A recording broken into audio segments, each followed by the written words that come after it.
What time is it? It's time for art! Whoa! 4th and 5th grade, welcome back. You see now that I've drawn my picture, the next step is for me to scan it and send it into the digital world, send it into the computer where I can color it and manipulate it in different ways. We're together 10 months in the year. Usually it's like August to May. This year it'll be September to June. We started a little late, we'll end a little late. But one thing I like to do, you know what? This will be easier in my classroom. Much better. 4th and 5th grade, this is year B. It's a special year for me because what I've done is I've taken all the assignments we were going to do anyway, but I've put them in chronological order so that we can learn a little bit of art history. We are going to start this year with an assignment with the oldest art that I could think of, caveman art. We're going to go through the entirety of art history in the 10 months that we have together. We're going to start with caveman art. We're going to go all the way to abstract art like Mondrian did at the end of the year for our last assignment. So let me walk you through those. Imagine there's a timeline running across the width of the room. Right here is the oldest art we can think of, caveman art. We're going to do that in September. So, September is caveman art. If I take a step forward, October, 4th grade needs to work on, after caveman art, 4th grade is going to work on their Egyptian sarcophagus. If you're in 5th grade this year, you did it in 2nd grade 3 years ago. So that is October. Also in October, we're going to do ancient Greek vases. We're going to design our own vases from ancient Greece. That is the end of October, beginning of November. If I take a step here to November, end of November, beginning of December, we are going to work on mosaics from ancient Rome. Ancient Rome takes us to the Middle Ages. The middle of my classroom is the middle of the school year, so in December, we are going to draw illuminated manuscripts, a lot like the calligraphy that you would find in books hand-drawn during the Middle Ages. Also in the Middle Ages, end of December, beginning of January, we'll make stained glass windows to show that we understand what symmetry is and radial symmetry with multiple lines of symmetry. And then the end of January, we will do our clay assignment for the year. We will make clay gargoyles, like you would find on ancient castles and cathedrals and libraries. That's the end of January, beginning of February. February, as we get into the 1500s and the 1600s, we start talking about the Renaissance, and we will be studying things that Renaissance man Leonardo da Vinci did. In March, as we get into the 1700s, we will look at Dutch classical art, neoclassical art. We will paint the prettiest self-portrait that we can do as 4th and 5th graders. You already did one in kindergarten and 1st grade. Now you're going to do a better one in 4th and 5th grade.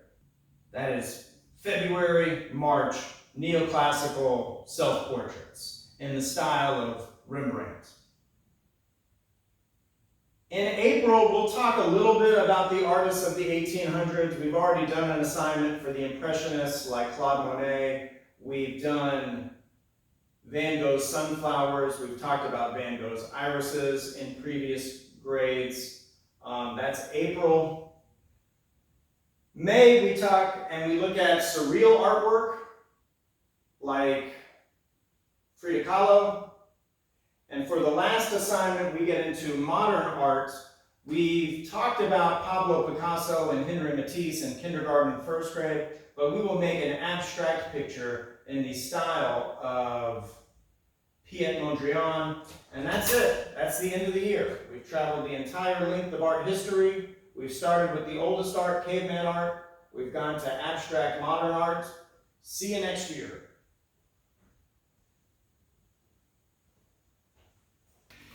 There you have it, a look at all the assignments we are going to do throughout the year. I should go back home and talk to you guys about caveman art while I scan in my artwork.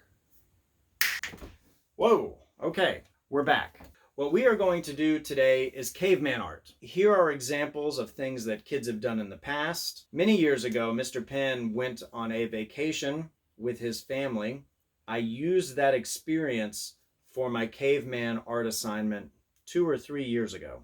You are drawing modern things in the caveman style. So if you look at these pictures, you can guess as an archaeologist how many people went on this family vacation I'm talking about. You can guess how many of these people were children. You can guess the vehicles that we took to get to, you guessed it, Alaska. You can look at it and guess at some of the activities that we did in Alaska. This is a very easy assignment. What I want you to start with is a brown piece of paper, because brown looks like rock, the kind of rock you'd find in a cave. Ball that brown paper up, unball it, make sure your name's on the back. And what you are going to do is draw something that you did during quarantine or something that you did during the summer. Draw that, but as a stick figure. I want this to be a very basic picture. Use a white colored pencil. Draw something that's not going to take you a long time to trace next week. Because next week, just like a caveman, we will be using all natural paint supplies that we can find in nature. One thing I did during quarantine, I made videos with my cell phone and my tripod of me painting last year's mural, since Art Club never had the chance to help. I'm sad about that. Hopefully that will not be the case this year. If you've drawn your simple picture of what you did during quarantine or your summer vacation with a white pencil, that's great. Turn it in, leave it. Next time we're going to trace it and learn a little bit more about cavemen. Okay, bye. For today's pro tip, I have already scanned in my artwork, and now I am going to put it into a computer program called Adobe Photoshop. Adobe Photoshop is great because it works in layers. One thing that I've done, you may have noticed, this looks a little bit different from the picture that I scanned. When I draw it on the paper, I don't really know how big the characters are going to look or where I'm going to draw them. I'm just kind of figuring it out. But now that I've figured it out, I've used the computer to kind of resize them all, make sure they're all the same height. And I've rearranged them on the paper so they fit. No one's crooked, no one's sideways. The first thing I'm going to do is make a new layer, and I'm going to call this my line art layer. I am going to copy or use my selection tool and copy just the black lines. I'm going to paste that into my line art layer. So now it's a lot like a transparency. The next thing I'm going to do is use a pencil tool or my selection tool, and I am going to highlight or select all the shapes of all the characters and all their paint supplies, and I'm just going to paint the entire thing green. That will make it easy for me to select in a minute.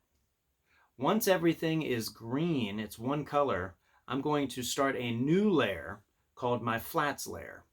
And my flats layer is just where I color everything flat colors. I'm going to make the skin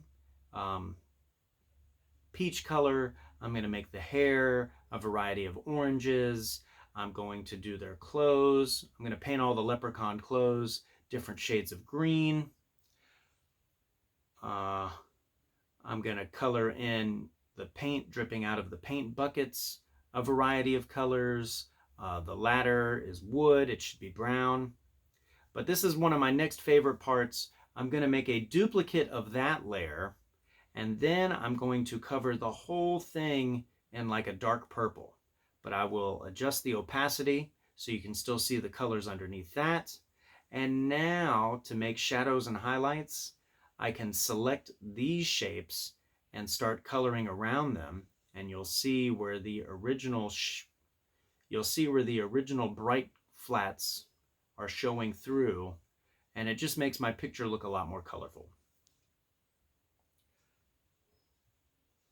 And because all of this is done in layers, I can manipulate these on a photo of the wall for our next pro tip. See you next time. Bonus points! Cavemen are often credited with creating fire and inventing the wheel. I want you to tell me which one you think is more important. Talk to you later. Bye.